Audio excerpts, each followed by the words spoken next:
Pour la deuxième partie d'émission, nous allons rejoindre M. Pierre Renaud, le maire de Beaupré, sur place, sur le terrain, pour voir les travaux qui se déroulent dans sa municipalité. Cette année, les travaux sont axés surtout autour de l'église, autour du secteur des rues Vital-Leroy, des Cèdres, Van Bruxelles et évidemment dans la partie plus âgée un petit peu là, de la ville de Beaupré, celle de Saint-Gustave, Saint-Jean-Baptiste, etc. C'est vraiment ces secteurs-là sur lesquels on travaille. Elles sont dans notre plan quinquennal d'intervention.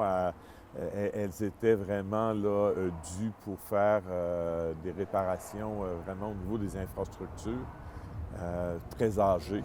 Et elles ont atteint leur niveau de vie. Et puis, après 40-50 ans, il faut faire un peu de ménage, comme on dit.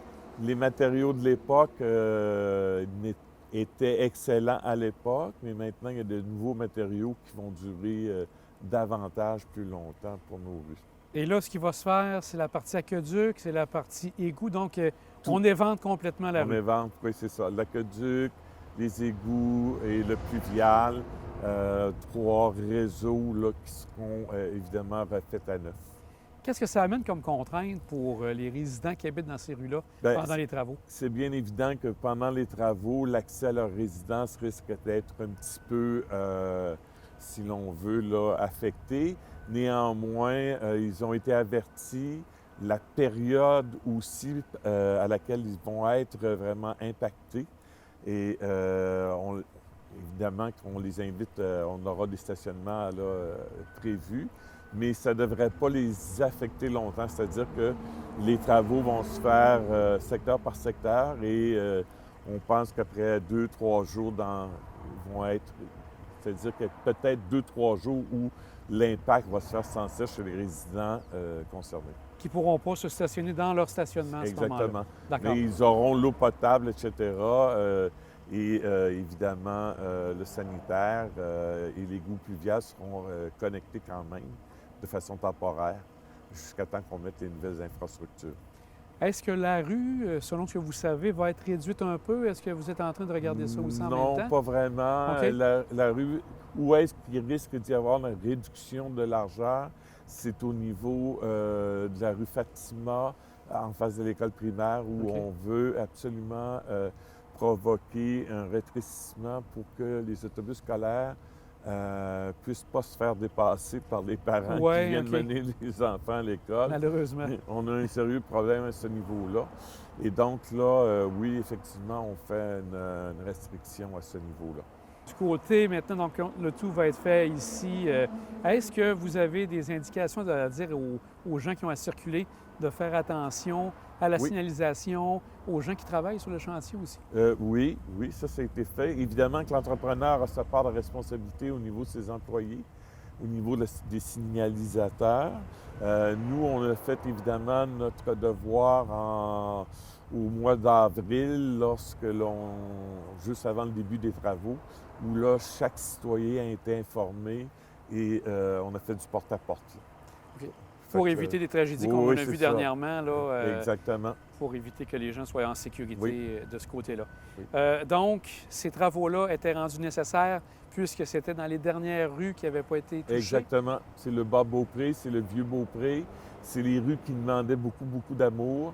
Et on voyait déjà dans les égouts des affaissements au niveau de la tuyauterie.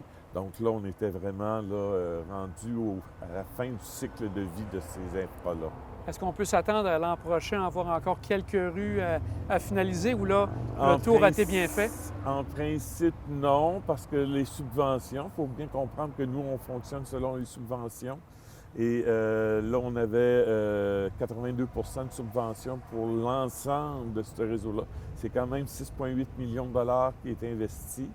82 donc, comme je le disais, est assuré par le programme FIMO et la taxe sur l'essence, donc des montants d'argent qu'on a reçus.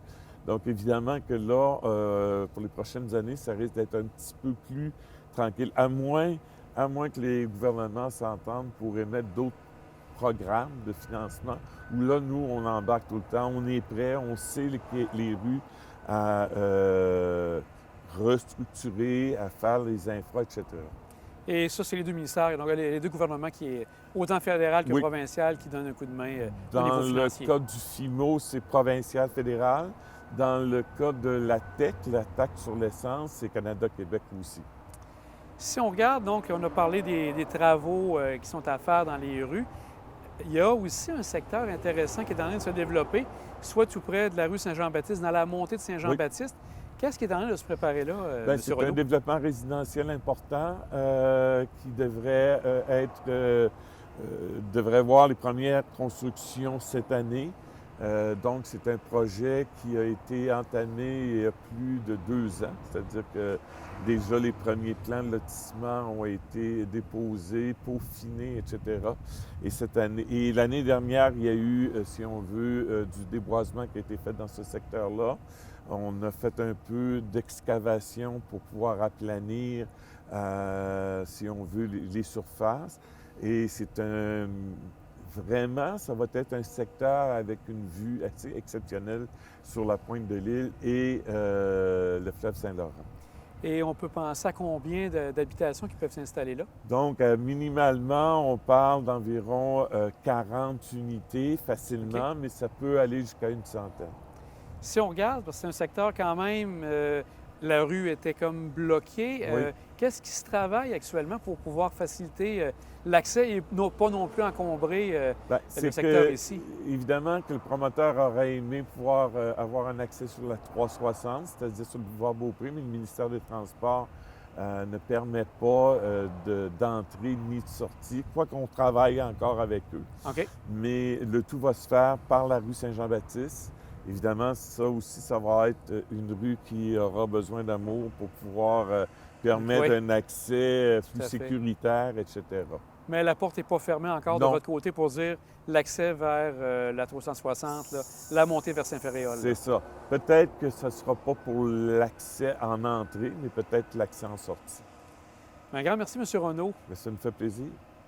Les travaux pour la ville de Beaupré seront réalisés par le groupe Action Projects. Donc, c'est eux qui vont faire les travaux cet été. Si vous avez des questions au niveau des travaux pour la ville de Beaupré, vous pouvez joindre le numéro de téléphone suivant, le 418-827-8901, 418-827-8901.